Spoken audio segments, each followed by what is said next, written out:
Never seen a lame man walk, never heard a dumb man talk, never seen a blind man see. I promise you will change his name. Never seen a canceled debt, never seen all the poor get fed, never seen a prisoner set free. I promise you will change his name.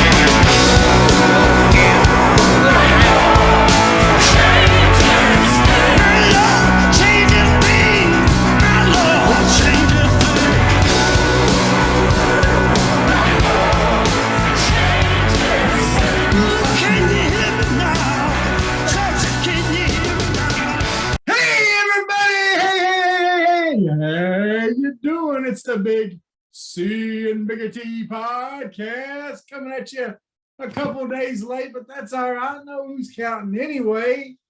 It's your boy Bigger T, as always, here with my man Big C, Clint Clark. Clint, how you doing, buddy? Man, I'm fantastic. I just realized this is our 54th podcast. 54. For some reason, you decided you like the number 54. You're like emails like Big T 54 at Hotmail, Gmail, Yahoo, whatever it is, whatever. I gave his email away. You kids figure it out. You ladies, for sure, figure it out.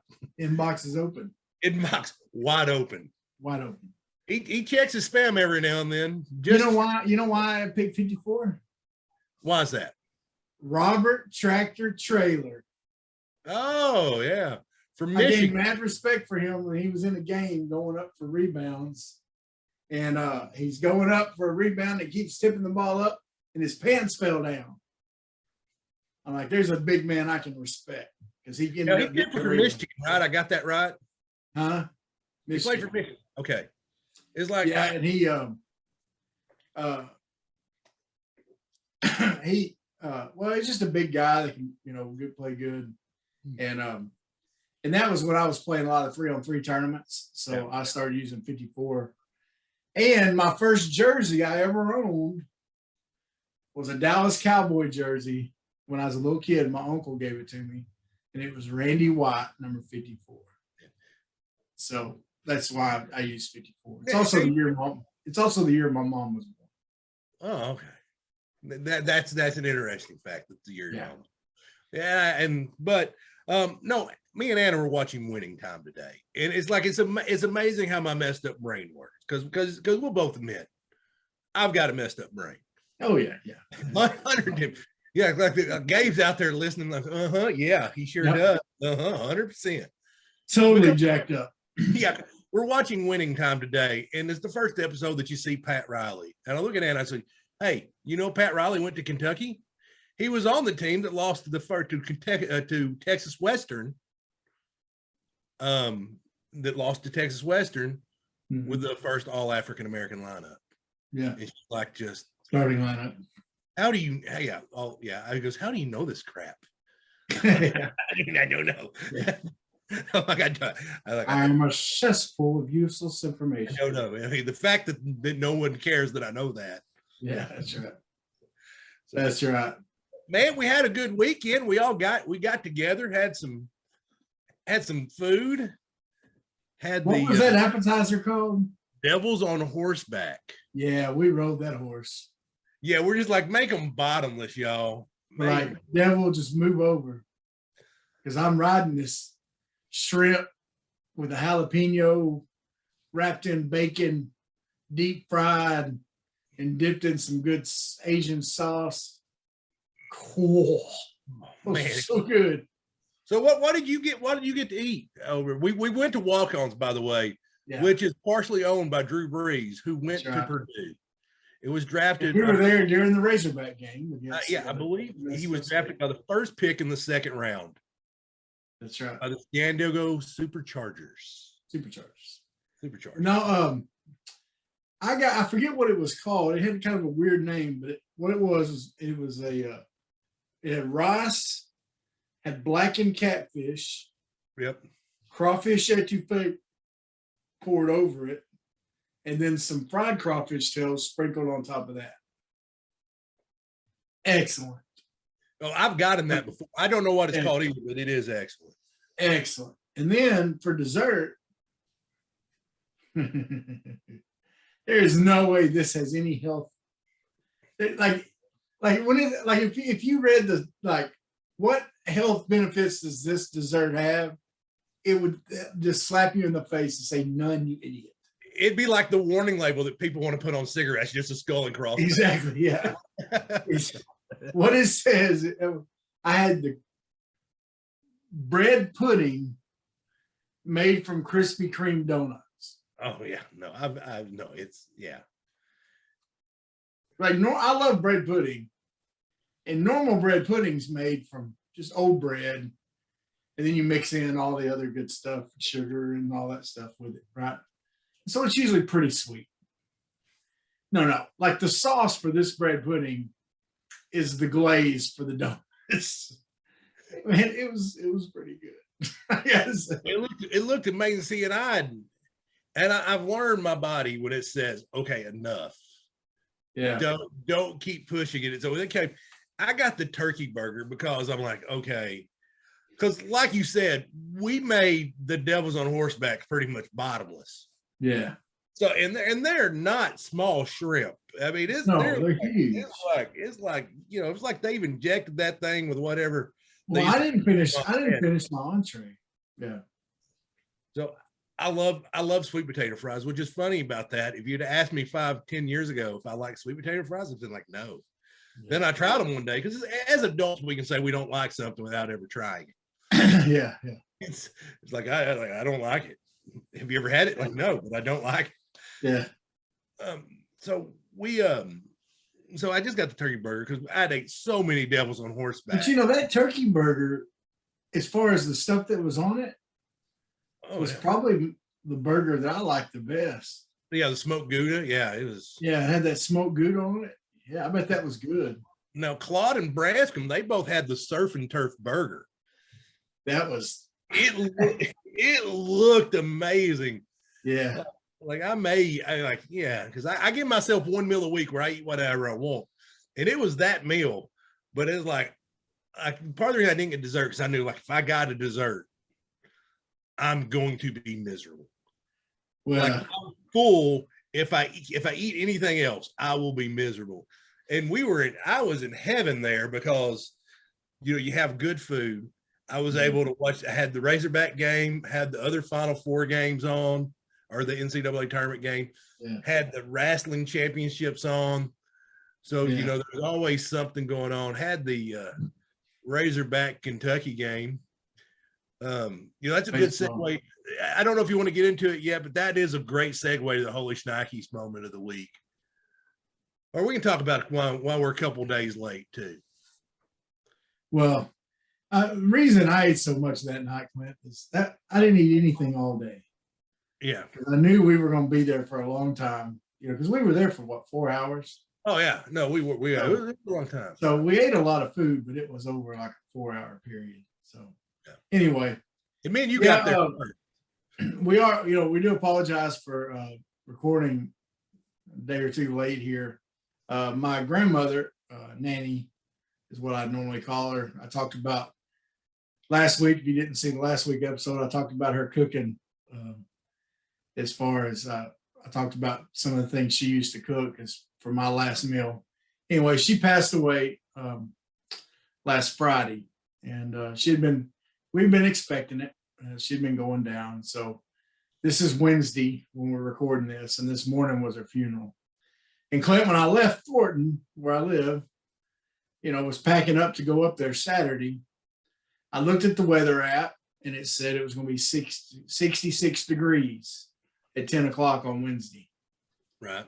And so I was like, okay, I'm not, you know, my family's not fancy. It was just an outdoor service, you know, just a graveside. We wasn't doing a church deal. I, of course, was preaching it. And so I just, you know, I didn't bring a sport coat. I was just going to, you know, I thought, man, it ain't going to be that cold. We're good. What was I wrong? And what was that weather app wrong? It was 40 degrees and windy and kind of rainy a little bit. Anyway, Clint,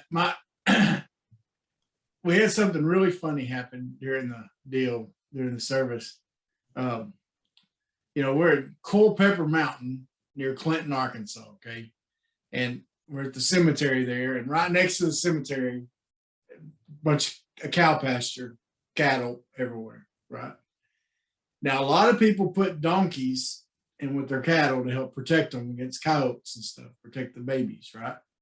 Right. Well, my grandpa used to raise donkeys, and my grandma hated donkeys. She hated them. Well, so we're sitting there, and I read her obituary, and then we had a couple of her nieces wanted to share something. And so one of them gets up and she had a poem she wanted to read. And she's reading the poem. About halfway through it, that donkey bays behind it while she's reading it. And I'm holding it together pretty good, okay? But I'm thinking about how funny this is because my grandpa passed away a few years ago. And it's almost like he ran in the room and just yelled at us. You know what I mean? Yeah, He's not going to let a party happen without him, getting like the spirit of your grandfather had came in the donkey. That's right. And so I'm holding it together pretty good because it's just the irony of it is just hilarious. Because my grandma hated donkeys. She would have wanted to shoot that donkey if she would have been there. Okay. Well, I'm doing good. And then I look at my aunt and my little cousin and my other cousin. You remember Kathy and Barry from Memphis? I do, yeah. When we stayed at their hotel at the time. Well, Kathy was there on the front row and they just start rolling laughing. And so I'm here up there, just serious poems being read at a funeral. And of course, I'm up there giggling like a schoolgirl because I think this is just hilarious. I had to apologize. I'm like, okay, I'm sorry. I wasn't laughing at the poem. I was laughing because of the stupid donkey going on. Yeah. Anyway, it was funny. But anyway, had a lot of folks, it was a good time to see family and things like that. But it's going to be a big void, when grandma's gone, man, and especially my grandma, she was the pillar of the family for sure. And so it's going to be tough for my aunt and uncle and uncles, my mom and them. So anyway, but she was a wonderful person and I was blessed to have her. Now, let's go with our holy shnikes for this week. And you got it because I was like, because and I appreciate a good troll. I really do. I think trolling's hilarious. I find it funnier than most people should. And Arkansas social media department, I don't know who comes up with this stuff, is just brilliant.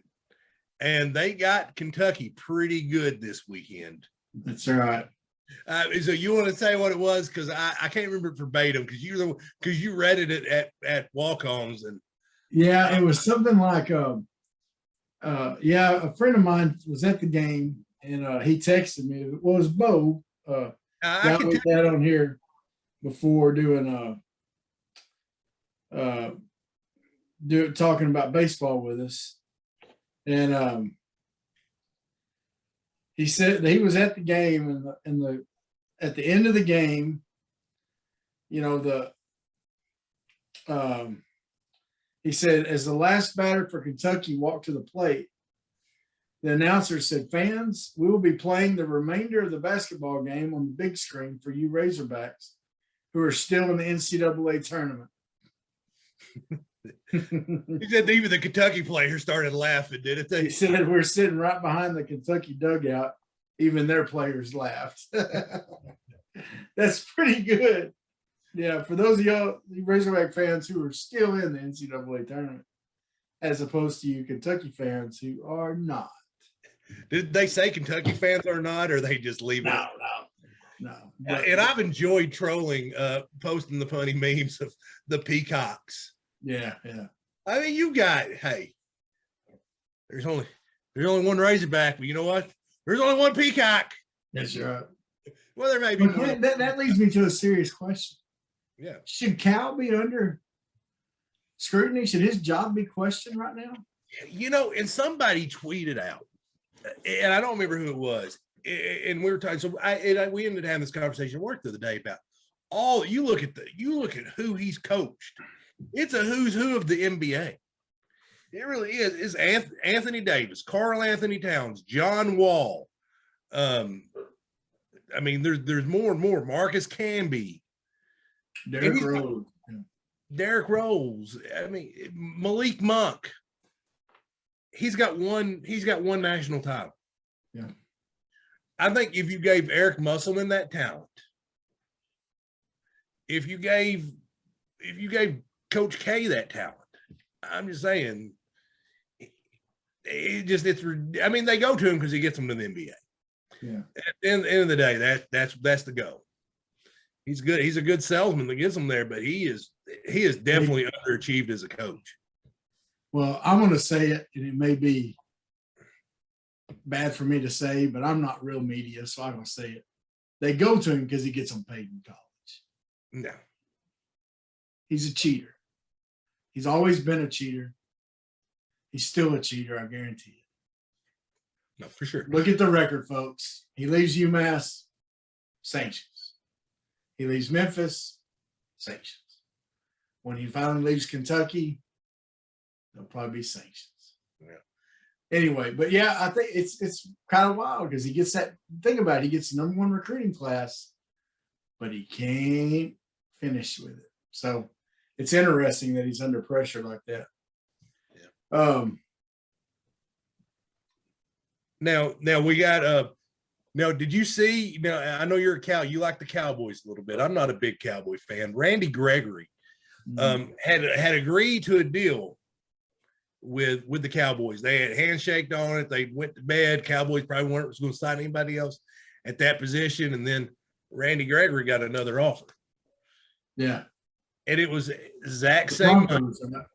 Yeah, the exact same money. The only difference is the Cowboys have in a clause in all their contracts, if you get suspended for conduct, they can recoup part of your signing bonus. Yeah. A certain percentage of it based on the games. I think that I heard the only player that does not have that language in his contract is Dak Prescott. Yeah. And that's the only difference was Denver wasn't going to do that. So we'll just let you keep your signing bonus no matter. So Randy Gregory is like, yeah, I can't stay out of trouble. I'll tell you, I'll go to Denver. I mean, that's pretty much. And he tweeted out something like, y'all ain't controlling my bank account.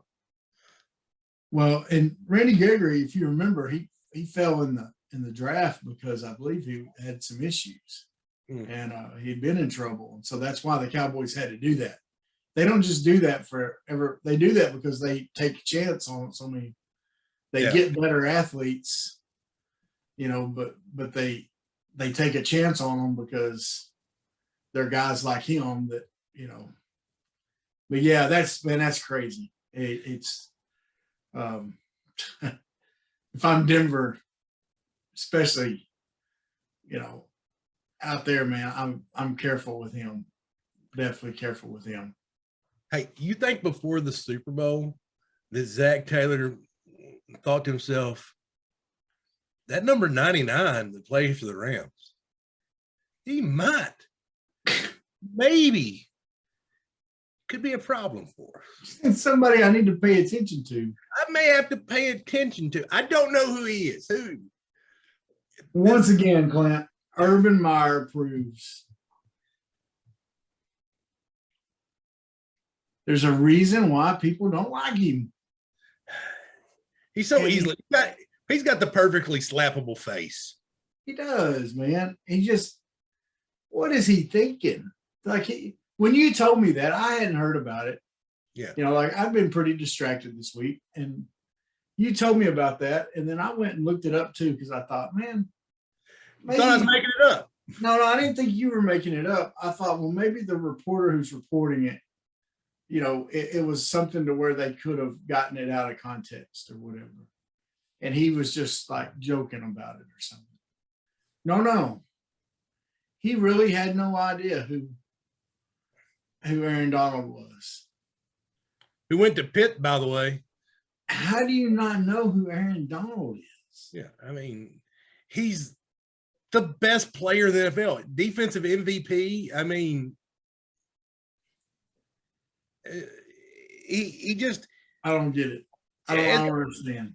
and everybody just talked about what a toxic environment it was. Like, I mean, it just the more I would told you, because they did a top 10 coaches on. They used to do like a list on the NFL Network. It's top 10 coaches that belonged in college, and at the time, Bobby Petrino was number one. Mm. I think Urban Meyer is. He may have passed him up for worst college coach going to the NFL. Yeah. There's been some bad. I mean, Saban. At least Petrino didn't. I think Petrino got choked up against the locker. At least, wasn't that the story? One of the Atlanta Falcons guys held him by his neck against the locker.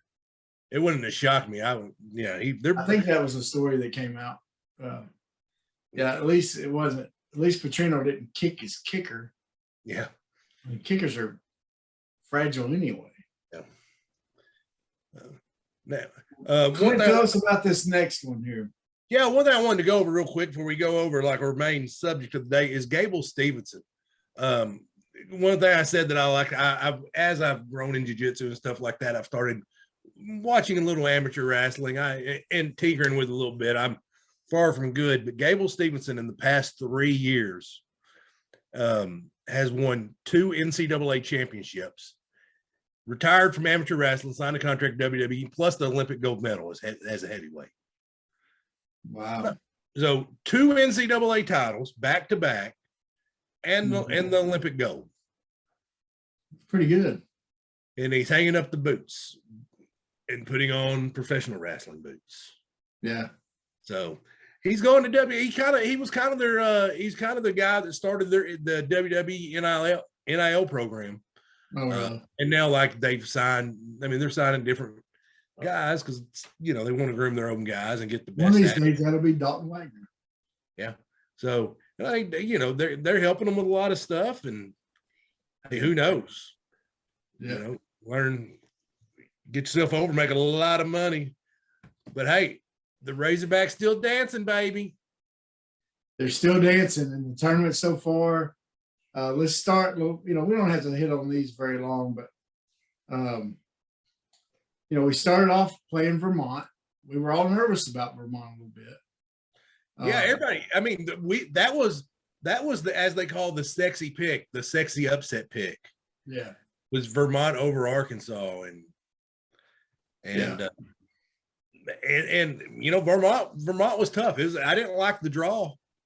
Yeah, and they played us. It was, of course, a lot closer than we wanted it to be, for sure. But But once again in that game, Note got in foul trouble, and Devo and Stanley Mude had good games, and kind of picked up for it, And Vermont played well; they played real well. But they did. They played a game, and they played like.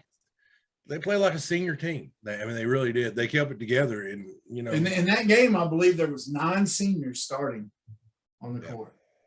Jalen Williams was the only senior that wasn't. Only underclassmen. Wasn't a senior on the starting lineup. But they came through. They and we with them and New Mexico State, Clint, we win games without playing good. And what's funny about that is I know as we said this later on, but we're still not getting respected. They reseeded all the teams, and of course we're getting no respect. Yeah. And they're like, now the thing is, like they said, both the teams we played did not play up to their potential. That's what it said. Arkansas. Now I'm like, man, we're playing. They didn't play up to their potential because we played freaking awesome defensive game against them. Oh my goodness. Especially when we come back against New Mexico State. No, that was a game, man. And number 0 against UConn, Teddy Buckets, who apparently transferred. Can you believe West Virginia, Big O from Kentucky, and Teddy Buckets from New Mexico State both transferred off West Virginia's team last year? Really? Yeah. So I didn't know that. Yeah, I've got a guy that works for me that's a West Virginia fan. So, Well, I'll tell you something about Teddy Buckets. Teddy Buckets can't go to his left. And Teddy Buckets can't handle a double team very well. Yeah. Because that's what Arkansas did to him. Tony forced him to go to his left, and he wasn't good at going to his left. He tried to force everything to his right. And then they would shoot other players at him, and that would mess him up. He didn't do well with that. It would. And Tony did a great job denying him the ball. Yes. Well, and I told y'all before the game, we were at walk-ons. I said, if we win this game, Tony's player of the game. And sure enough, he was the player of that game. He even got a few points here and there. No, and it's hard to argue. It's hard to sit here and argue not to go with DC, because it really is. And at the end of the game, Teddy Buckets didn't even want the ball. He wasn't trying to get the ball at all. I mean, he was just kind of like, I'm going to set picks. He really was. It's like his entire body language changed. Like, I'm not scoring buckets. Now, I'll tell you that number 35, I forget his name, but he did what Jalen Williams does to other teams, to our guys. Yeah. Is he taking those charges? He made them to where they were scared to come inside because they were getting fouls called on them. And our guys do not know how to drive to the basket. Note struggles with that. He can drive to the basket as long as he's not getting charges called on him. But to do it without getting charges, man, he needs to learn to be able to pull up and take that jump shot at the top of that little circle, or do something different with the ball, pass it off or whatever. That's holding him back big time in those games. Now, you know who my player of the game is? Who's that? If you cut the man's arm open, you cut him at the vein, ice water is going to come pouring out. Mm-hmm. Chris Lykes, man. Yeah. Legendary Guy Perkins coach, John Hutchcraft, he would tell you, like, championships are won at the free throw line. Yeah. And my man went up there and to come in cold, not really playing that much. He's not in a rhythm. 7 for 7. Yeah. Even got fouled on a 3-pointer and made all 3 shots. And he was the guy he was the guy getting fouled towards the end. Yeah. Because you get to a point at the end of the game, like, okay, you make free throws, you win. Yeah. And he made the free throws. Yeah. And that's, like I said, I didn't want to take anything from DC, because, man, I like DC, but you could also, and honestly, I would give it to DC Tony. They said at the post game press conference, they call him DC, so I've been calling him DC. Yeah. Because I feel like it makes me like I'm his friend or something. Yeah, that's right. He's going to hang out with me, but no, Best pals. We're tight. Right. But yeah, you got to give it to DC. But man, don't underestimate what Lykes did. You've had big performances by guys in the tournament so far that you normally don't have. You got it. Tony's a difference maker as a defender. Everybody can see that. But you had Devo step up game 1. Stanley Amude's been huge in the tournament. Yeah. Huge. And then Chris Lykes stepping up. It's Jalen Williams has played like Jalen Williams. He does what he does, but he hasn't had the wow factor game. And JD Note's been a non-factor. Yeah. So you're doing it with your guys. Well, Vermont, he still got 17. It was an ugly 17, Travis. It was volume shooting. It was John Stark 17, volume shooting 17. You're right. Well, and Note's that way, man. Note is sometimes, we got to have his points, but sometimes he shoots us out of so much. So he's I got kind of a love-hate relationship with him, man. There's times when, yeah, buddy, let's roll. And then there's other times I'm like, nobody stop. Now, I will say we're the only bracket that has gone. It hasn't gone chalk, but we got 1, 2, 3, 4. Yeah. Like you got the 4 teams in San Francisco that were supposed to make to San Francisco. Well, and here's that leads us to our next matchup, Clint. Once again, these little Razorbacks are playing the number 1 team in the nation. And it's not an SEC team this time. It's Gonzaga. It is not on your home court. It's not on your home court. It's very far away. It is a team that their starting 5 all average double-digit points. In fact, they all average 11 or above. You got Timmy. Is that how you say his name? Yeah. Timmy, whatever. The dude with the mustache, as a power forward, he averages 18.2. And then you got the center, Holmgren, averages 9.8 rebounds. See, somebody made a meme today, and it shows them filling up a thing of Kool-Aid, and it says Connor Vanover can shut down Holmgren, and then it's got a guy drinking the Kool-Aid. And I wanted to post it just to trigger you. Yeah. Oh, man. I've heard people on Drive Time or on the Buzz, what little I've listened to it this week, and they're saying, we think we'll see Vanover in this game since they got so much height. No, we're going to try to make them play small ball. Yeah. They're going to try to make them keep up with our speed. Now, the problem is they like to run. Their big guys can run. And so, and they are athletic, unlike Connor Vanover. You're playing the number 1 overall seed. Yeah. It's the reality in the situation. Yeah. Auburn was a good basketball team, a top 10 basketball team, posing as the number 1 overall team. Gonzaga is the number 1 team. To be the man, you got to beat the man. And That's Gonzaga is the man. And Gonzaga is a mid-major. Is this year that we finally see a midweight major win the entire thing? Yeah. And Arkansas is going to try to be like, no. The only SEC team left standing, the Arkansas Razorbacks. That's right. I mean, it's not a good year. Well, Texas A&M still standing in the NIT, but that doesn't count. Right. Way to go, A&M. No, I'm proud, and Vanderbilt made a good run. They got put out by Xavier last night. Yeah. Speaking of Musselman, he has more NCAA tournament victories than everyone that came after Nolan Richardson. Yeah. So he's doing some special things, man. He's doing some special things. If there's anyone that could get us over Gonzaga, it's him. Yeah. And he's had time to prepare. Yeah. I mean, this is the matchup. He's gone to the lab.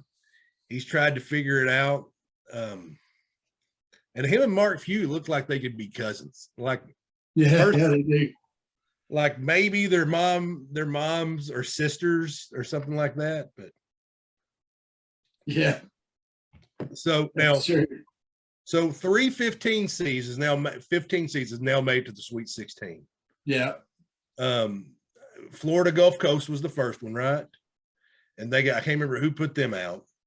And then last year it was Oral Roberts who got put out by Arkansas. And that guy actually I thought that shot was going in. Devo was running with him. Yeah. We thought he was going to get put out. But now, can St. Peter's be the first 15 seed to make the Elite Eight? Yes or no, Travis? Let's see. Who do they have? No, I think Purdue beats them. Yeah. Well, I like Purdue's team. Well, and you can sneak up on somebody in the round of 64. It's not that incredibly difficult. Yeah.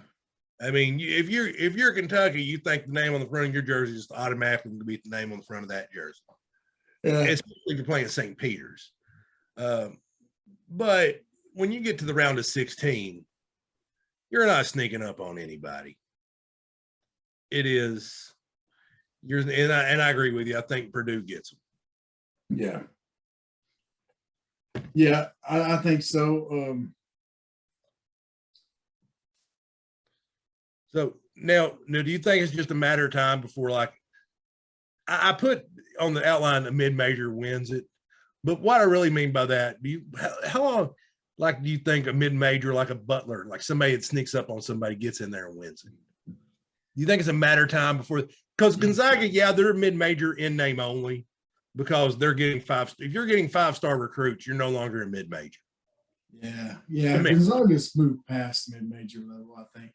Yeah, I mean, I don't think they're turning into like a blue blood almost, even though the school itself may not be considered that. Their basketball team, I think, is. Well, if this was like Gonzaga's football team, there'd be talk of them every year joining the Pac-12. Yeah. I mean, it's the reality, but it's basketball, so they're not going to do that. No, Clint, part of me thinks that that's going to happen. And then part of me thinks that, you know what, the rich just keep getting richer. Yeah. Because here's what's happening. That guy that went to Butler because he couldn't go anywhere, he couldn't get offers from anywhere else, but he goes to Butler and shines. Now Kansas is noticing him, and he's transferring over to Kansas. Yeah. You know what I mean? Right. But he's going to the major schools because of the transfer portal. And so for the other reason, he can make more NIL money there. So, I mean, well, look at this. Just today, Justice Hill was at Murray State, right? Their coach is leaving to go to LSU. Guess who's leaving Murray State? Justice Hill. And guess where he's probably going to end up? LSU. More than likely. And so therefore, he's going to have a better chance of winning a national championship probably at LSU than he did even at Murray State. I would disagree just because I think LSU is going to be on a postseason ban for a bit. Well, that's true. You're right. You're right there. I would encourage I'm not saying Justice Hill needs to stay at Murray State, come to Arkansas or anything. I probably wouldn't go to LSU. Yeah, and he may not go to LSU. He may end up going somewhere else, but most people think he'll end up following his coach because I think he really liked that coach at Murray State. Yeah. A lot. So Travis, one last question to wrap it up, buddy. We got 16 teams left. Now, is your original champion still in it? Yes or no? Yes. So is mine. But I don't think I'm going to pick them. I think after watching the games, I got another pick. So who are you picking now? Well, here's the problem, Clint. My original champion that I picked is going against Arkansas.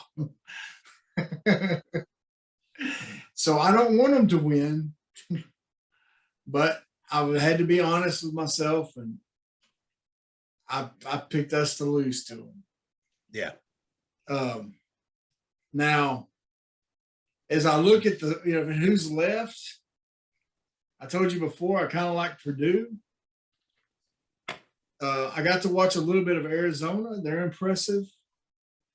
I got to watch a little bit of Kansas. They're impressive. Texas Tech is impressive. I always want to see Duke lose, so I wouldn't mind seeing Texas Tech come out of it and win it. But I really do think, look, I want Arkansas to. Oh, yeah. I mean, I think I want us to upset them more than anything, and I will not be rooting in any way for Gonzaga tomorrow night. However, I still think Gonzaga is the best team that I've seen play. Well, and Gonzaga got tested. Yeah. I rushed home from walk-ons and I watched the end of that Memphis game, and they had every chance. They had every reason to go, this one's got away from us and give up. Well, hadn't Gonzaga also this year beat Texas Tech, and somebody else that was pretty good? I don't know. I could Google it, but honestly, I'm too lazy at this point. I think so. I think I heard Too that the late. other day. I originally picked Texas Tech. I can't tell you why. I just picked them. I like Texas Tech because they're playing the same way they did with Beard. They beat some both respect Beard. Well, Beard's no longer at Texas Tech. Beard's at Texas, but I know, but that's what I'm saying though. They're playing the same way. Yeah, no, they're playing. Tech and Texas were almost the same team. But if I repicked it, I would probably pick Gonzaga. I think Gonzaga has been tested. Yeah. It shows resilience to get down like that and to come back. Yeah. You have every reason to quit. And so, I'm like you. In no way am I pulling for Gonzaga. I'm sitting here wearing a Razorback hat, Razorback shirt. Yeah. But money. Another question we didn't really talk about a whole lot, Clint, and I think we need to come back to this real quick. Sure. What's it going to take for Arkansas to beat Gonzaga? Practically, do we have a chance? And if so, what's it going to take? Which I think both of us would say we have a chance. We beat two number one teams this year. We have a chance. You've got to be hitting your shots. Exactly. You've got to be hit. You can't have an off shooting night. JD Notae has to be JD Notae. Devo Davis has to be good Devo. Chris Locks has to come in and be good Chris Locks. Yeah. They play their best. We play our best. We lose. We play our best. They play slightly off. There's just not a chance that you play a bad game and beat this team. You're not going to. Yeah. You can't have a funky game. So, but here's the deal, Clint. If we hit our shots and we play defense like we played the last two games, we win. Yeah. If we put those two together, we win any game we play. If we play defense like we have, because this team has played some stellar defense the last two games of the tournament. However, our shooting was bad. If it wasn't for, 20 out of 25 at the free throw line, one of the games. Yeah, something ridiculous. I mean, we would have really been bad off. Okay. So I think your Jalen Williams is going to have a good game. He's going to have a good defensive game. We talk about their big men, and that's what scares us a little bit. But their point guard's pretty good too, and they got good guys up and down the lineup. So everybody's going to have to be on their mark. JD Notae is going to have to play some good defense. The rest of the team's going to have to play. JD Notae is going to have to stay out of foul trouble. He's going to have to stay out of foul trouble this game, because we need his offense for sure. We need Stanley Mude to stay out of foul trouble, and we need his offense this game. We need a good 18 to 20 points from him, I think, because I think he's a guy on this team that can score. Because I think the guy guarding him, I think he'll have a chance to score on him. But Jalen Williams is going to have to. First of all, Jalen Williams needs to hit a daggum outside shot, so we can force their big guys to come out and guard him and get out of the way, so that Devo and Note can drive to the basket. If he doesn't hit an outside shot like he hadn't hit in the last couple of games, they have no reason to guard him outside. Just let him shoot, and they can just stay and clog up the middle, and our guys won't be able to drive to the basket very much. So now, if we're here next week and we're talking about the player that surprised us, that came out and played above their head and helped us win, who you taking? Devo Davis. See, and you know what I'm saying? I don't think he's played in the NCAA tournament, but I think I could see him playing this weekend and making a difference. Kamani Johnson. See, that was the other one I was going to say. Yeah, I'm thinking Kamani Johnson. And he may not even. It's going to depend on if Muss tries to, and I say try to match size with size. Kamani Johnson's just 6'8". Okay. It's not like he's another towering presence. Okay. But he's a little bit bigger body than Trey Wade is. Yeah. Okay. And so I could see him coming in for Wade pretty quick and trying to guard Timmy or whatever his name is. I could see him coming in and trying to take some of that off Jalen Williams. So yeah, you're right. Johnson could be our surprise guy. But I also see as the games get more important, Devo steps up more and more. Yeah. He did that last year. And I think this is the game where we could see Devo really step up and we could see something.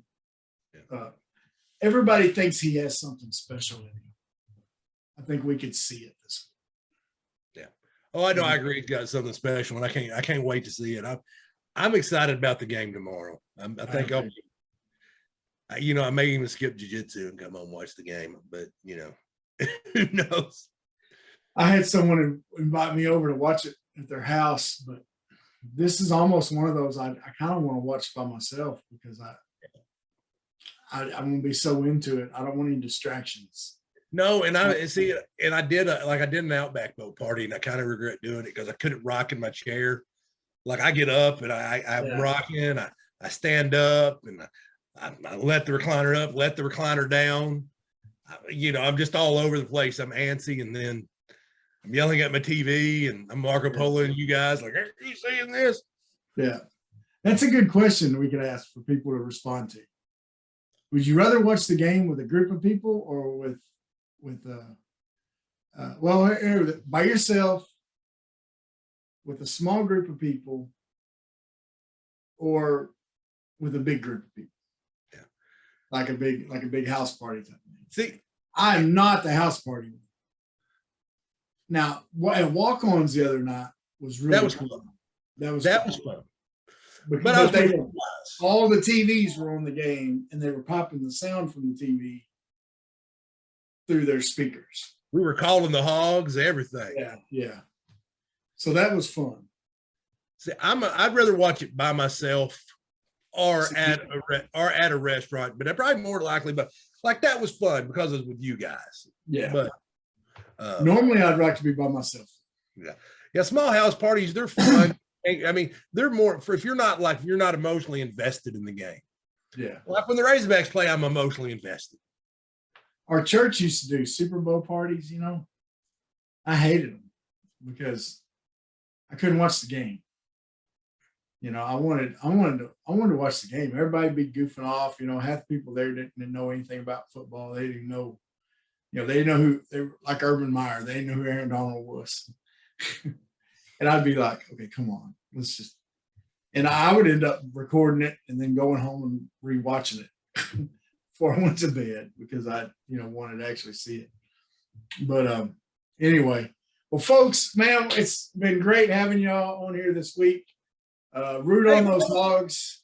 We're on more platforms now, Travis. We are on more platforms. We're everywhere. We're on Amazon. We're on iHeartRadio. I'm trying to get us on a couple others. Okay, so I told Alexa to play us the other day, and it played something weird. Like it wasn't us. I don't know. Yeah. Well, anyway, so you can find us in more places now. Okay, if you just want the audio podcast, it's there in different places. We're still on Apple, still on Spotify. We're on. I think we're on Google too. Farmers Only. Their podcast deal, all kinds of places. Okay, just check us out. You can find us if you do podcasts. We're there. I think we're on Stitcher too. I don't even know what Stitcher is. We're gonna get on them little gas station TVs. That's my goal. That's right. Yeah. But seriously, y'all, like and share. Let people know about us. Talk about us. We'd love to. We want your feedback. Find us on social media.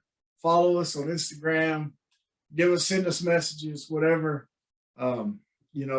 We'd love to interact with you. Okay. And so we thank each one of you that listen on a regular basis.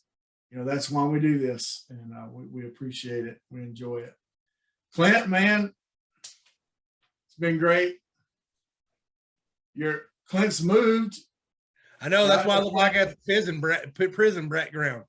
That's right. Yeah, it's he's moved now, so just around the corner though. So hopefully he'll get his house sold pretty quick. Man, I'm hoping. Man, I got my first offer and they lowballed me. Oh yeah, that's what they do, right? But then I respect the game. I'm like, yeah, I've tried to lowball me. Yeah, yeah.